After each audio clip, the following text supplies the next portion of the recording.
বরিশালে নির্বাচন কর্মকর্তাদের সাথে মতবিনিময়ের সভা করছেন স্বরাষ্ট্র উপদেষ্টা। এ বিষয়ে আপডেট জানবো। কাউসার হোসেন রানা আমার সাথে যুক্ত হচ্ছেন এখন। রানা, জানাবেন সেখানকার আপডেটগুলো, সেই বৈঠকের সবশেষ কি আপডেট আপনার কাছে রয়েছে? রেইনবো অলরাউন্ডার এক্সটেরিয়র পে বাড়ির বাহিরের দেয়ালের সুরক্ষা নিয়ে থাকুন নিশ্চিন্ত, সাথে পাচ্ছেন 10 বছরের ওয়ারেন্টি। হ্যাঁ ইশরাত, আসন্ন ত্রয়োদশ জাতীয় সংসদ নির্বাচন উপলক্ষে বরিশালের যে নির্বাচন কর্মকর্তা রয়েছেন এবং নির্বাচন সংশ্লিষ্ট যে কর্মকর্তারা রয়েছেন তাদের সাথে বৈঠক করার কথা রয়েছে স্বরাষ্ট্র উপদেষ্টা লেফটেন্যান্ট জেনারেল অবসরপ্রাপ্ত মোহাম্মদ জাহাঙ্গীর আলম চৌধুরীর। এই বরিশালের জেলা শিল্পকলা একাডেমি যেটি, সেই শিল্পকলা একাডেমিতে এই আয়োজন করা হয়েছে। আজ বেলা 11:30টায় এই অনুষ্ঠান শুরু হওয়ার কথা, যদিও এখন পর্যন্ত স্বরাষ্ট্র উপদেষ্টা মঞ্চে এসে পৌঁছননি।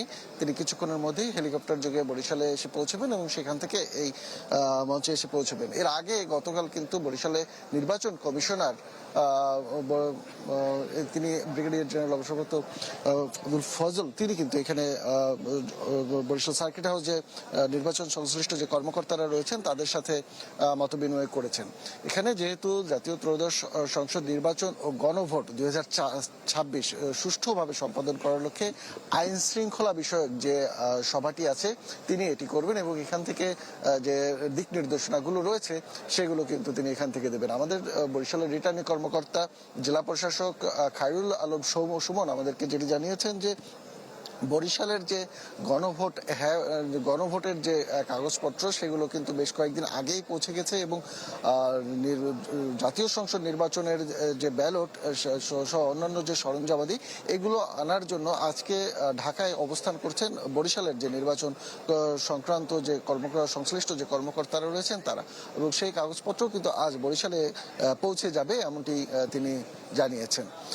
এর সাথে আপনাকে যদি ছোট্ট একটা তথ্য দেই যে বরিশালে মোট 6টি আসন রয়েছে। এই 6টি আসনে মোট 10টি উপজেলা এবং 10টি উপজেলায় আপনার তথ্যটি যদি এভাবে দেই যে মোট 6টি আসন এবং 10টি উপজেলা এবং এখানে মোট 22,84,978 জন ভোটার রয়েছে। ভোট কেন্দ্র রয়েছে 833টি, যার ভিতরে মেট্রোপলিটনে রয়েছে 199টি এবং জেলায় রয়েছে 634টি। এর ভিতরে আবার জানেন যে পুলিশের পক্ষ থেকে একটি অতি গুরুত্বপূর্ণ এবং সাধারণ এই 3টি ক্যাটাগরি বাছাই করা হয় যাতে সেখানে আইন শৃঙ্খলা পরিস্থিতি নিয়ন্ত্রণে রাখতে তারা ওইভাবে প্ল্যানটা করতে পারে। তো আমার কাছে যে তথ্যটি রয়েছে সেখানে হচ্ছে অতি গুরুত্বপূর্ণ কেন্দ্র রয়েছে 136টি এবং গুরুত্বপূর্ণ কেন্দ্র রয়েছে 322টি এবং সাধারণ ভোট কেন্দ্র রয়েছে 305টি।